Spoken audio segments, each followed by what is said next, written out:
So welcome everyone. I am Amber Dembowski. I am the founder of TeacherWell, which is a community of educators and school administrators that fuels them from their job, the job that they pour their heart and soul into every single day. And every month we offer a personal development opportunity for this community. And I was so excited when I had the opportunity to meet Noelle. So I am horrible at networking. I'm working on it. But I ended up meeting Noelle on LinkedIn. She actually reached out to me through a recommendation and we connected and I started following her. And I loved everything that she had to post. She has so many nuggets of wisdom that everyone can learn from.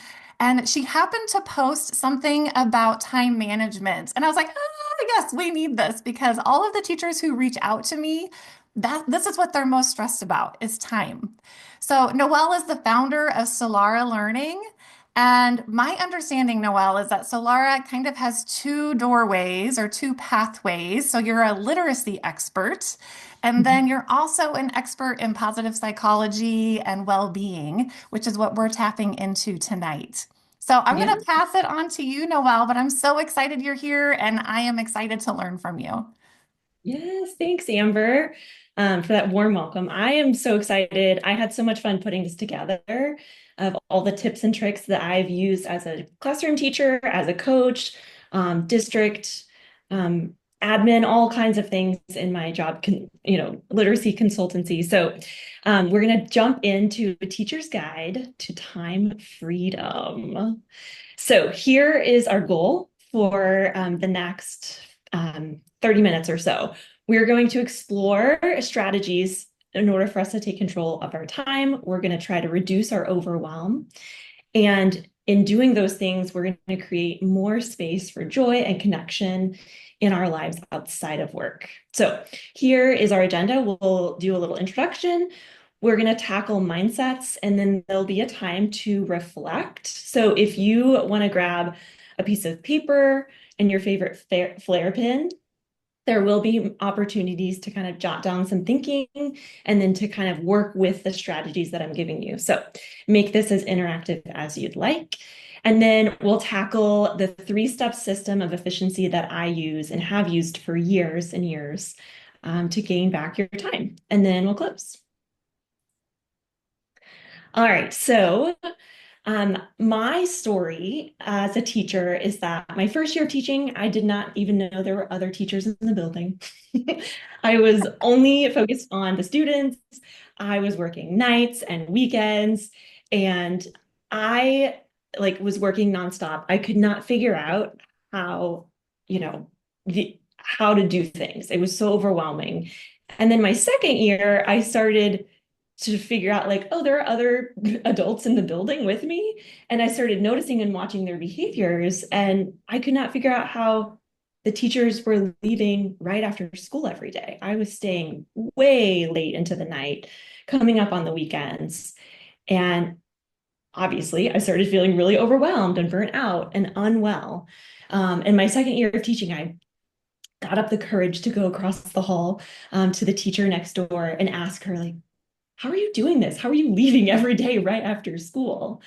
And she told me how she did it, which was to think of time just like you would think of money. And she budgeted appropriately. So she would close her door and get things done. And she knew there were reoccurring tasks each week that she needed to do. And so she planned accordingly. So that was kind of my first I dipped my toes into this idea of I time love freedom. that. Yeah. Yeah. Um, and so I didn't really do anything about it. But that was kind of my first thought of like, okay, I need to become more aware of my habits because we can't change what we don't assess.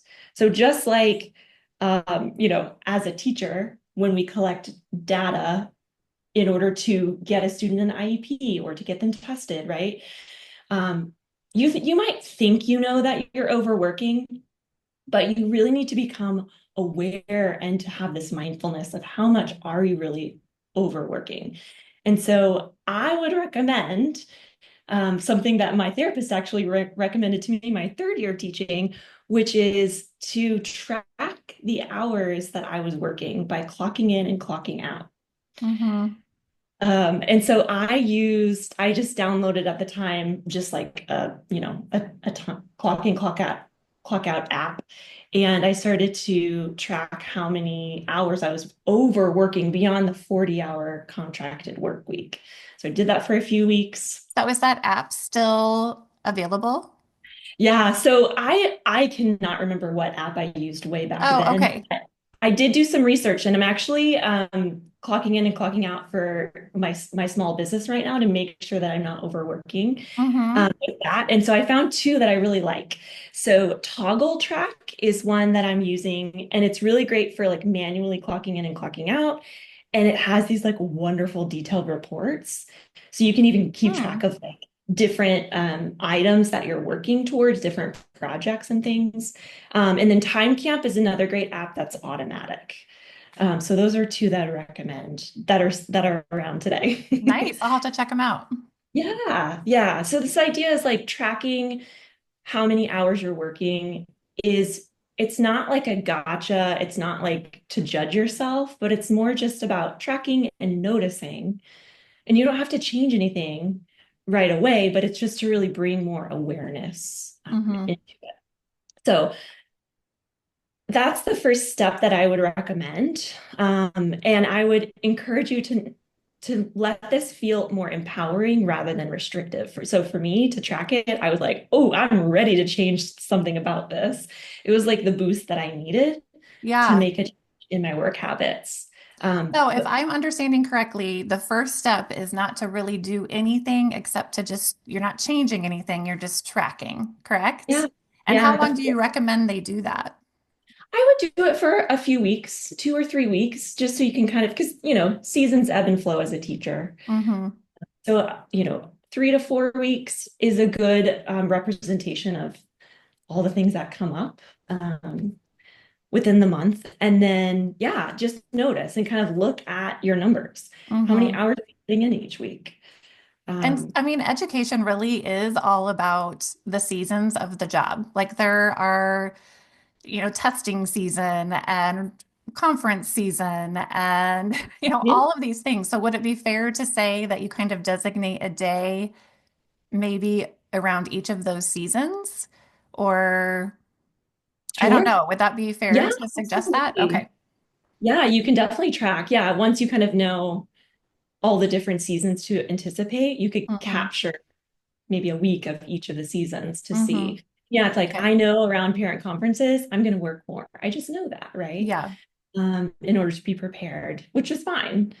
But if I'm working, 80 hours a week every single week, if Right. I'm Not good. working, Yeah. no, not good for my You're not going to be well-being. ready to talk to any parent successfully at that point. Mhm. Yes, exactly. Yeah. So just tracking, and really just thinking, having this mindset of curiosity, right? Like, let's uncover something. Let's experiment with that. So that's the first step. And then the next step, once you have that number, the reality, right, of how much you're working, is to start goal setting. How many hours do you actually want to work, right? So for me, my third year of teaching, my goal was to work 40 hours because that was my contract, right? That's how many hours I was getting paid to work. And I knew that if I set that goal of 40 hours to try to meet that the next week, there's no way I could do that, right? Sure. I need to think of a realistic goal. Um, and so, just thinking about goal setting, you want to think about how can you slowly work towards that end goal, right? For Mm-hmm. me, it's 40 hours. For you, it might be something different. So think about how you come up with the amount of hours that you do want to work. And maybe you want to work a little bit beyond the contracted hours, and that's okay. For me, my mantra was like, I don't work for free, right? Sure. So that was my goal. So when you're thinking of goal setting, um, think about changing habits from in a small way. So start with some realistic goals. Um, I actually took this a step further my third year of teaching. And once I had the total number of hours that I was actually working, I did the math and I figured out how much I was getting paid for all of those extra hours based on my salary, if that makes sense. Mm-hmm. Um, and it came down to like pennies per hour, right? I was not getting paid a lot because I was overworking so much. And so that really helped me to put a price tag on it, right? I was trying to work 40 hours because that was, what I was getting paid. So, yeah, and then we kind of talked a little bit about setting realistic goals, starting with small increments. So maybe you just want to leave work early, 15 minutes early on Tuesday. That's a Mm-hmm. great goal when you're starting off. Or maybe you're committing to not working at, you know, one evening. And this, whatever small goal you set, I would encourage you to tell a friend at work. That would be my Yeah, tip. They that's a know, great right? You tip. have, Yeah. you have accountability. Um, I have and to be honest, like this would have been really hard for me. I, yeah, I mean, this is important. This is so important, but like reflecting back, I mean, I haven't been in the classroom for a very long time, but to do this as a classroom teacher, this would have been very hard for me. Have you worked through this with teachers who kind of are pushing back at all, or who are like, no, this is not going to work? Or are they all just like eating it up and yeah, I definitely I have worked with teachers who are like they're ready to make a change, right? So they're willing to do the work. Because yeah, this is Mhm. a lot of work on top of what you're already doing. Yeah, yeah. But I what just mean, happens? like, I would have been panicking, like, oh my gosh, no, like, I have to put in all of this work. Would have been more of a Mhm. mindset type thing. But Yeah, yeah. yeah. Yes, which is actually we're gonna get into mindsets in just a minute. Oh, perfect. Yeah, because you're already there, like spiraling. I know, I'm spiraling I'm putting myself back, however, Yeah, 18 years ago when I was in the classroom, and I would have, yeah, I would have been spiraling. definitely. Which, right, it's gonna happen, right? We're gonna come up against mindsets that are gonna want to keep us stuck. Yep. Um, and so, yeah, and that's totally natural. Um, yeah. Okay. So thinking about setting your boundary and thinking about a reasonable amount of work, if you realize that Hmm. you're overworking, it's not about working less. It's really about doing the right things more Yeah. efficiently.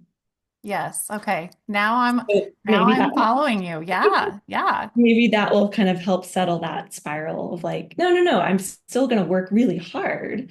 I'm just going to do the right things efficiently, so that I'm not, I have a vibrant life outside of Hmm. teaching as well. So when you're thinking about goal setting, there's an interesting theory. Have you heard of Parkinson's law?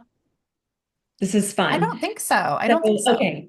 So Oh, it's an okay. Now that I've read that, I have heard of okay, it, yeah, yeah. but It's remind an me. idea that Yes. came around in the 1950s.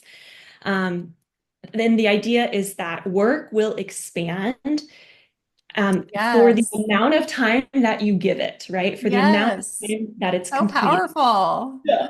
So what does this look like as an example? So I just got off of spring break, and one day I had all morning to go to the post office, and I just needed to run one errand, and I was going to go take a yoga class, like around lunchtime. So it was like all morning, all I need to do was go to the post office.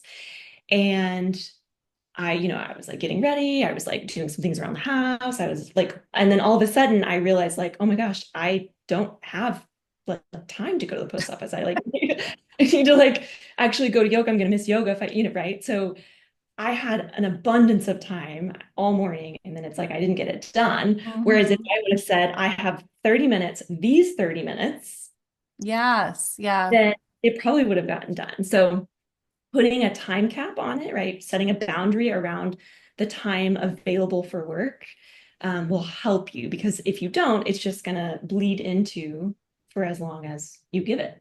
Hmm. So keep this idea, this Parkinson's law, idea in mind as we're moving through some of these steps and stages. So if we begin to work more efficiently, and I'll tackle some strategies for working efficiently towards the end, but if we do start to make changes, there is a very big connection with work efficiency and well-being. And there's some research here that has shown that effective work-life balances actually improves employee morale. So if you're Yes. a Yeah. principal and admin, you're like, I want my teachers to become more efficient because they're going to show up to work more Yeah. Be often, right? happier. Yes. Be Yeah, happy to be be here. happier. Mm-hmm. hmm Exactly. And I love this last one of like, especially during economic periods of like that are challenging. Um, like work efficiency is really important. So why is this important, right? As teachers, if we have a higher level of well-being, research has proven our students succeed. So our students' academic success increases when our well-being is vibrant. So Yes. that is like a huge why you should be working on increasing your efficiency. And it's actually an equity issue, right? Like your students deserve you at your best in order for your students to achieve what you want them to. Um, so, which means, right, you're not overworking, but that you're living a really full life outside of teaching. So Mm-hmm. that when you show up in your classroom, Yeah. you're I feeling love this. you're for Yep. yourself. Yeah. A really cool, this is, I have it here, but it's like a really cool literature review if you want to, if you're, love Oh yeah. I researching. eat that stuff up. Yeah. I'm all in. Yes. Okay. So I've gotten you to buy in, but now we're going to tackle mindset. So here's some common challenges when you begin to make changes to the way you're working as a teacher or an educator. So you're going to feel really guilty or you're going to feel pressured to be available. Yeah. Um, Yes. you're Check. like, yes. You also might have the mindset of like unrealistic workloads. Yes. That was definitely me. And then some, it might be you experience all of these, or this might be a new one for you, is that your work-life balance feels blurred. And then the last one is that the challenge is that you have a lack of systems, a lack of knowing how to be efficient to help Mm-hmm. you improve working. So we'll tackle these one at a time. So the pressure to be available. I feel Well, like and this was like every administrator for sure. yeah, yes, right. It's like if we were to play the game of like, never have I ever replied to an email after Right. hours. For sure. Yeah. So it's like, well, what message are we sending when we work? Mm-hmm. We're always available. Um, I know that there we go. I would check my email like 7 p.m. and then I would be spiraling for the rest of the evening, right? It Right. might have been an email that I've gotten. And I had a strong boundary of like, I wouldn't reply um, after hours, but I would still Yes. read it. Yes. Yeah. Same. Same. Yes. And so, but even just the reading the email was impacting my well-being because I couldn't stop, right? Like thinking about the email that I had just seen. So I realized like being available 24/7 or like having access to my email 24/7 was not making me a better educator. It was just Mm-hmm. leaving me exhausted. And so I had to set some boundaries where I actually took email off of my phone. Oh, Um, wow. and even now I don't have my work email on my phone. It's a very clear boundary that I will check it when I'm working, when I'm using my laptop, right? When I'm available. Um, and yeah, so That's fantastic. I think that's a tip of like, there are ways that you can still have, you know, your email on your phone and you can like lock the app after certain hours, right? Like Yeah. tech is very savvy these There days. are there are apps. I think is it Freedom? There's an app that you can put on your phone that will do that and it will lock, any kind of hmm social media or email so that you cannot get into it no matter how you try from these certain hours that you set. I haven't used it. I've just heard about it. It sounds great. Sounds great. But I love that question there at the bottom. What would happen if you delayed a response or said no to something this week? Nothing's going to happen. The work is still going to be there waiting for you when you wake up in the morning and go to work and read that email. So, So true. The world keeps spinning even yep. if you don't reply. And most schools that I've worked at, there's kind of like this rule of like we reply within 24 hours, right? Yes. So that gives you plenty of time when you come to work the next morning to reply. But I love the first question too, is just thinking about like taking time to reflect, right? Of like, where is this pressure coming from? Is it Sure. external or is it internal? Hmm. And I know for me as an educator, I was putting a lot of extra pressure on myself Yeah. to be available. So just kind of digging into that. So now would be a good time if if you're watching this replay to like pause the video and just reflect on these two questions. So Um, if they answer that it's external, do you have recommendations for that? Like if their administrator kind of has these expectations for them, or if a parent becomes upset because they didn't respond, at 10 mhm. o'clock at night, do you have a recommendation for that? I do. Yeah, I've actually had an admin who had the expectation. I've like lived this as a teacher who had the expectation that weekends, nights, you know, you're available. Mm-hmm. And I kind of I knew this right away once I started working at the school. And so I tried to, kind of just be very clear and communicate, upfront, like, here's my phone number, but just so you know, I try not to work after hours. I won't be checking my email. If it's an emergency, feel free to text me, but only for emergencies, right? Yeah. Like really clear to set the expectation and just to let your admin know Mm-hmm. that this is what you need from them, right? Yeah. In order The to communication is key to and being show very up clear every about day. that. Yeah. Mhm. Yeah.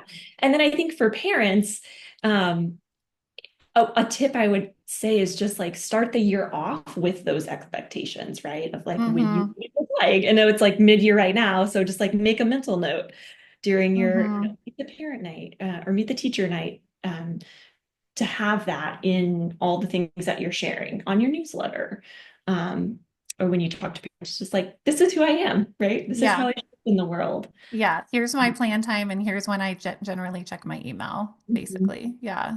Yeah. I had to learn a hard lesson as an administrator because I would, you're filtering through all of these things, all this information that needs to get disseminated. And I would send blast off emails just to get it off my plate, not expecting any teachers to like look at them.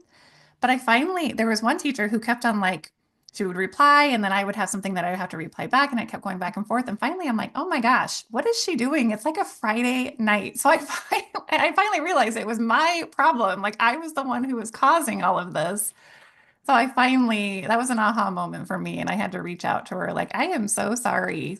Like, I was just trying to Mhm. get things off of my plate, but Yeah, like it she was was being just trying unfair to, to you. Yeah. yeah, she was just trying to be, yeah, a great employee that you. Yes. Yes. Mhm. Yeah, and that's why I really love the schedule send feature of Gmail. Yes. Yep.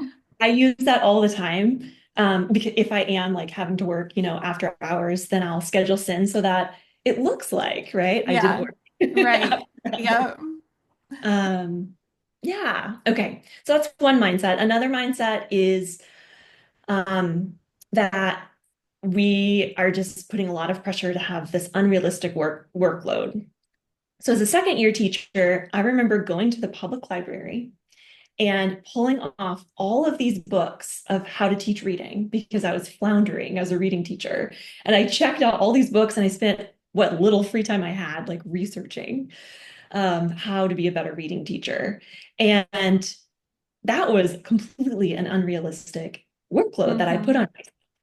So a reflection question that you might ask yourself is what tasks are you holding on to that might wait? So Hmm. for me, that might be a great summer thing for me to do. Right. Or maybe it doesn't need to be done at all, right? I think of how many times as a classroom teacher I would rearrange my classroom or like reorganize my classroom library. Uh, Not Yes. necessary. Um, but yeah, I just kind of it suddenly felt urgent, this workload that was unrealistic. Hmm. Um, and then what would it look like if you focused on only the essentials for that week? What would those essentials be? So the best advice that I was ever given as an educator to this day is when I was student teaching, my student teacher said, um, what's here, what's on your to-do list now, will be here in May. Yes. Yeah.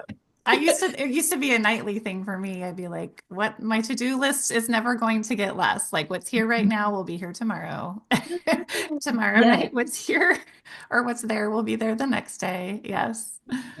So it's just like this, yeah, it's like this giving yourself permission, right, to let go of some things Hmm. if they're not essential. Yeah. Yeah. So what's I did get to the point where I would turn around, I would start to walk out of my room and I would turn around and look at my classroom. And if my desk wasn't perfect and my small group table was messy, I'd had this mantra that I would tell myself, like it was a productive day and it was good. And I would walk out because I just had to start like letting it go. Yeah, I love that. That's like such a good like physical, scan the room and name all the things Yes. you've done. Yeah. Have you heard of the undone list? So No. like Uh-uh. so thinking about at the end of the day, it's like instead of writing a to-do list, just write all the things that you did accomplish. Oh, nice. And that is also I do that sometimes. It's just a nice way of like your to-do list, yeah, it might be long, but like look at all the things you accomplished, right? Yes. That's Um, great. yeah.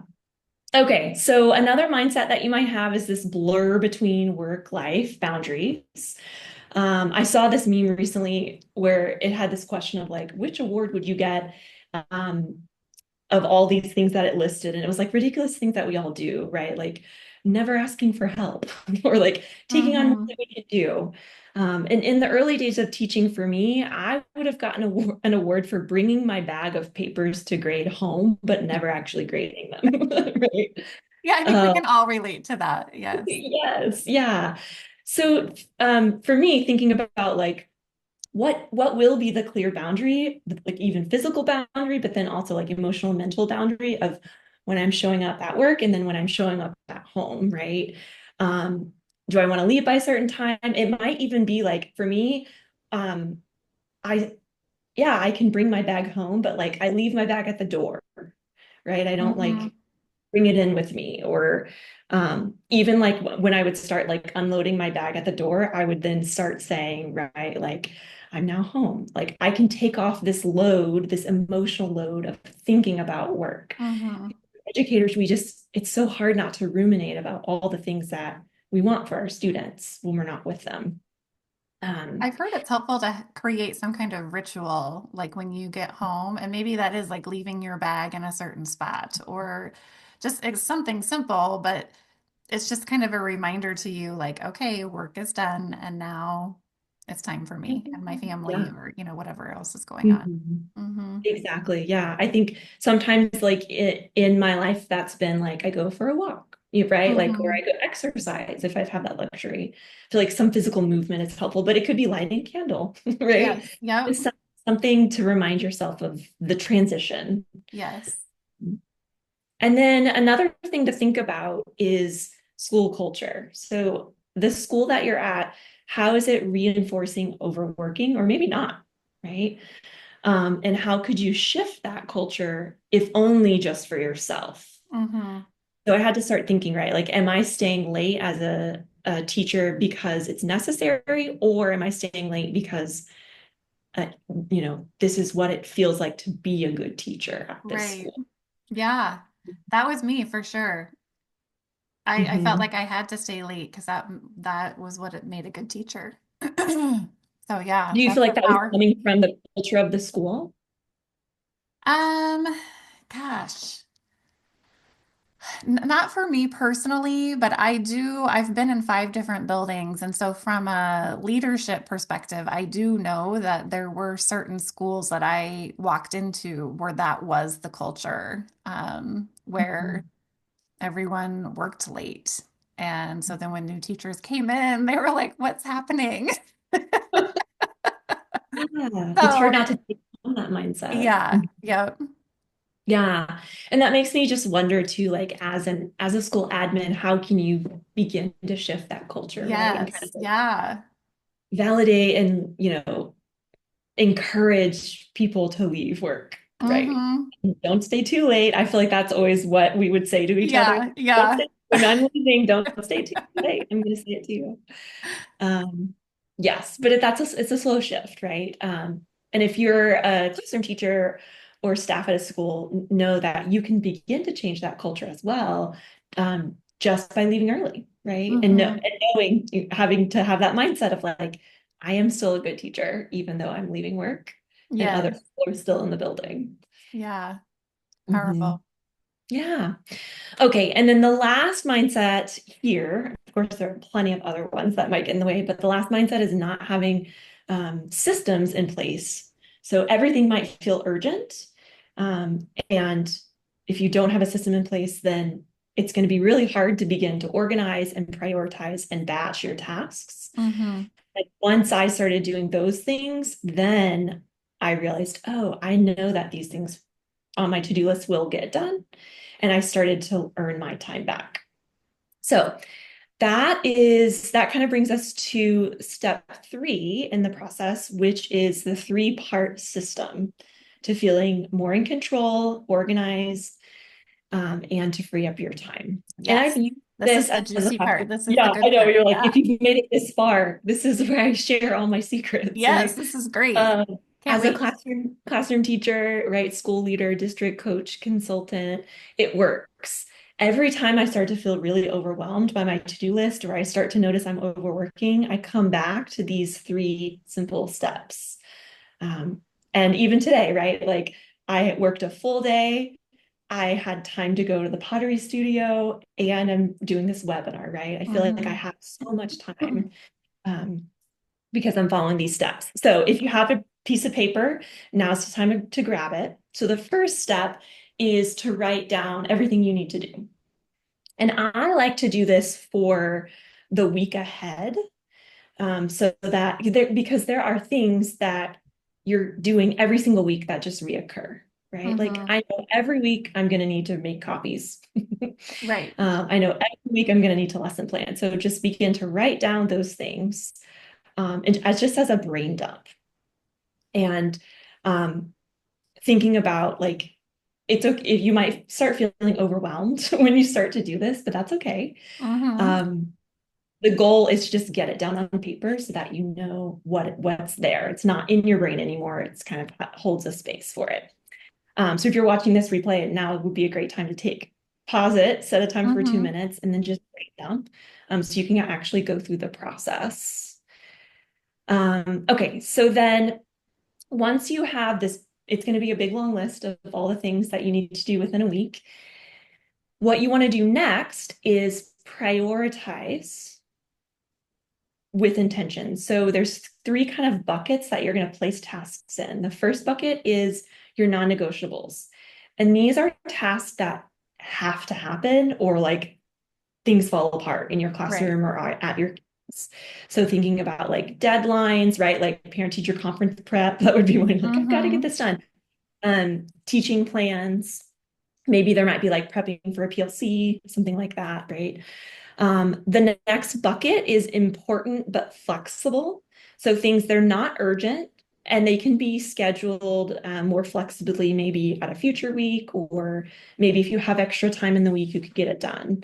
But it's not a need to do right now. And Mm-hmm. then um, the last bucket is tasks that aren't urgent at all and you can put off, right?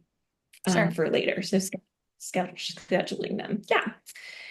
So after you've done this, you've kind of categorized these things. You want to kind of reflect on what's one thing on this list that realistically could wait for the next week.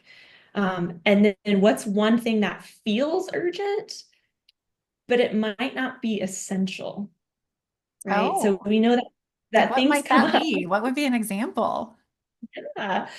Um, so I think for me, and this kind of goes back to the mindsets of like, oh my gosh, my classroom fell apart. I need to rearrange my assigned spots on the carpet because like Yeah. Yep. kids are at their throats, right? Like everybody's fighting and like I have to do this Yeah. today or tomorrow won't go well, right? Like that feels really urgent to me, Yes. but my day, we will still move through a day if I don't change the carpet seating. Right. True. Right. But But you're I right. might, That feels urgent in the moment. Yeah. yeah, Yep. but it's not essential. And so kind of like going through this reflection process helps you to determine, am I going to say yes to that urgency or am I going to say no to it? Mm-hmm. Right. Which just goes back to that mindfulness. Like things come up so much as educators, and it's really important to be aware of what we're saying yes to and be Yeah. aware of what we're saying no to. I think what's so powerful about that, and I'm sorry I keep interrupting you, but this is just I know like it's so great. mind-blowing for me. But I think what's so powerful about just that reflection question and you saying, yes, changing up where the kids sit on the carpet is important, like it is urgent. I do need to get that done. Or no, you're giving yourself back the power because sometimes the to-do lists control us instead, and then we feel stressed, right? Instead of us kind of controlling the to-do list. Um, so I think that reflection question in itself, even if you say yes, like, yes, I do need to Mhm. get this done, it's just giving yourself the power. And I think that's so you're in control. And that in itself helps people feel better about what's happening around them, you know? So anyway, That's so true. I love that. I like wrote that down. So I'm like, it's so true. Like you're giving yourself back the power. Yeah. yes, Don't let your to-do list control you. right. Yes. Yeah. Okay. So after you have your tasks organized into these three buckets, you're ready for step three, which is batching. So you might have heard of this before, but batching is means that you're grouping similar tasks together in order to minimize the mental switching and to maximize focus. So we have this list of non-negotiables. It's time to group them together. And this helps us stay in the flow state. Yeah. If you're familiar with all that research, and just from every time I start a task, there's a buffer of time when I'm not actually in the task.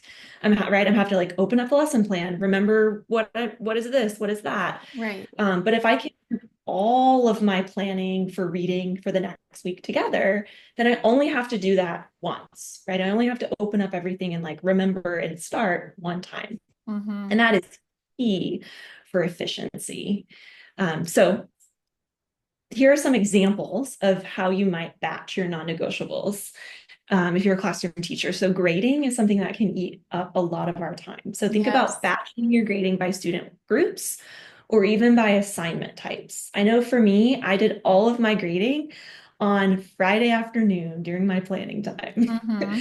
Because you're right, like grading is something that for me, it's like an easy thing that I can kind of do. I don't have to put a lot of mental energy into, whereas lesson planning, I really have to. Mm-hmm. So I know Friday afternoon, I'm not going to have a lot of mental capacity, right? So we want to do all that together. Another one is parent communication, right? So set a consistent time or day for when you're going to reply to emails. So the first 15 minutes of every day, right? Or during my planning time. And Mm-hmm. then another example is planning that takes a huge chunk of time for us as teachers. And when I first started doing this work, I was planning 1 week ahead. That was my goal. Just like, Sure. Yes. don't look at, just don't be like, just plan for tomorrow. Try to get 1 week ahead. And Yes. so I would group all of my reading lessons together, all of my math lessons together for the week. And then what happened was I was gaining back all of this time. I eventually could then plan the whole unit in one sitting. Oh, So then I wow. had like That's a month. incredible. Yeah, I had like a month's plan. And it right, so like one day, right, like the first Tuesday of the month, I knew that during my planning time, that was when I was going to unpack my reading unit that Mm-hmm. was coming up. So as you get more efficient, you can do even more with your time. for planning. And then copies, this is like a tip I wish I learned my first year teaching. So as you're planning, right, you're going to be like, I need this, I need to print this, I need to copy this, I need to copy this. And it's so tempting to just like do it in the moment. Yeah. But all of that prep work takes away from actually planning. So what I would do is I would just like send one copy to the printer or whatever, I would have one file that I would need to print all, and I would just start making a stack of here are all of my master copies. Hmm. And then I would go to the copier once that week And and get it make all done. all the copies for the next week. Right. Perfect. Yes. Think about all the time you're saving, even just, and this just sounds so silly, but like even just walking down the hall to the copier, right? Right, right. No, that's not silly. That is real. Yes. Yeah.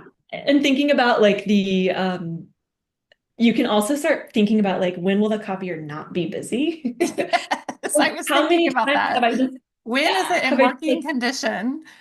yes, is it not broken? Is it right? Yeah, Right, like am I going to just be waiting at the copier? That's a waste of my time. So you can right. start to get smart with it. Yeah. Okay, so here, this is the the last step that's like the most important. So I'm going to kind of walk you through it, right? So once you have batched your tasks into similar groups, then you're going to be ready to actually plan out your week. And so I have this is a template that I've used as a classroom teacher and still use today as a coach. And if you scan the QR code, you can get it's just a free PDF version of this. Nice. What you can do, like to the left, there's a section for you to organize into your three buckets, your to-do list, and batch your time. And then what you want to do is looking at your week ahead, go ahead and label and like mark all of the weekly meetings that happen. So thinking about I know that we're going to have a staff meeting on Tuesday afternoon. So like write that in the after school box. Hmm. You're Hmm. not going to get any of your to-do list done during that time, right? Maybe I have a dentist appointment. I need to leave school on Thursday. So like mark that down. So you're not anticipating working. I know that every Wednesday I have a PLC meeting, so I'm not going to be able to do things off my to-do list. So put those things there first. Hmm. And then begin to group those batched tasks, those non-negotiables, into the empty pockets of your week. Oh, And great. Because one of my questions was going to be, there are so many things that come up for teachers. Like, how do they pivot when there's a meeting scheduled or whatever? But this helps with all of that. So that's yeah, perfect. right, yeah. So then let's say, right, it's like, Monday after school, and I need to make a phone call with a parent. This is urgent. And I didn't get my to-do list on that block of time. I didn't get that done. So then what I can do is I can see that. And the rule that I have is if it didn't get done, that's okay. But I'm gonna put it somewhere else within the week so that Yeah. I know I can rest my peace of mind, it will get done, right? So Right. I You don't lose put any off sleep over it. You know it has its place in time. Yes, that's exactly, great. yeah. So it's some shuffling that happens. Um, and when you're thinking about planning your week, like this was so key for me is like, when during the week do I have the most energy for this task at hand? Right? Hmm. So I kind of mentioned earlier, like planning, I'm going to do that early on in the week. I'm going to do the easier tasks by the end of the week because I'm feeling more Yeah. resolved, right? Um, yeah, and then the last tip for when you're actually like living your plan is, and this is key, this comes back to the Parkinson's law, is to set a timer. How Mm. much, right? Like how much time do you think this is going to take you? Now click start so Yeah. that it doesn't just bleed into, right, forever. And what's going to happen when you start doing that is, of course, you're going to need more time, right? And that's okay, Hmm. but it's going to bring more awareness to, Yeah. oh, right, like this is how much I was able to get done. And then you'll be able to set a new goal that's more realistic of how long the Hmm. time will take you. And then slowly you'll be inching, right? How Right. much it takes you to get the work done. I love this so much. I do think it's important to point out that there does have to be a little bit of flexibility, in any kind of planning. And I've worked with some teachers who have set an alarm on their phone when their contract hours were up, and they would Mhm. be in a meeting. It wasn't with me, but they'd be in a meeting, and like the person would be like in mid-sentence, and they didn't say anything. They said, "Oh, contract hours up," and walked out. And oh, Yeah. I know you're not like saying that's what needs to happen. But I just felt like I needed to put it out there because there needs to be a little bit of flexibility in it, Mhm. professionalism, respect, and kindness. And if other people are, a part of your time when your Mhm. contract hours are up, you need to give them the respect that they deserve and the kindness that they deserve to either explain, what you're working towards and your boundaries, or to give them a few extra minutes of your time, or whatever the case is. But I think that's such a good point. And that reminds me of when I was a coach in New York City, and there's a very strong union presence where, yeah, they would just get their bag and leave. yes. As, as a coach, I had to like know, right? Like, I'm gonna make sure to set my time. I had a timer of like 5 minutes before so that we can sure to wrap. But yeah, it's such a true, right? Like you will have to be flexible and give a little bit more of your time, some days more than others. Mhm. But this is really for if you're putting in the hours alone, just working in your classroom for hours and hours after school, this three-step um, system can really help you to minimize the amount of hours so that you can become more efficient. Mhm. Amazing. I love this. Yeah. Okay. So, just kind of the last bit of reflection for you is, we've covered gaining awareness, right? Tracking how many hours you actually are working if you think you're overworking, some mindset shifts to work around, setting a goal, a realistic goal, to gain back some of your time, and then that three-step system for efficiency with planning your week ahead. So thinking about all those things, I would just leave you with like, what's one change or one idea that you want to try next week with your to-do list? And then how do you think that might impact your energy or your focus Hmm. or your life outside of teaching? So fantastic. Oh my Yeah. goodness. I was just going to say, how can people get in touch with you? This is perfect. Yeah. Oh, no, I see. Okay. Can you see both of the QR codes? Yes. Yeah. Okay, great. On mine, it's like showing that it's not working, but perfect. Yeah. So you can find me on Instagram. I'm at Solara Learning, is the handle, and would love to have a follow there. I am also on LinkedIn, which is how I know we connected. Hmm. And then my website is solaralearning.com. And then I do have a newsletter that I Oh, send fantastic. about once a month on Substack.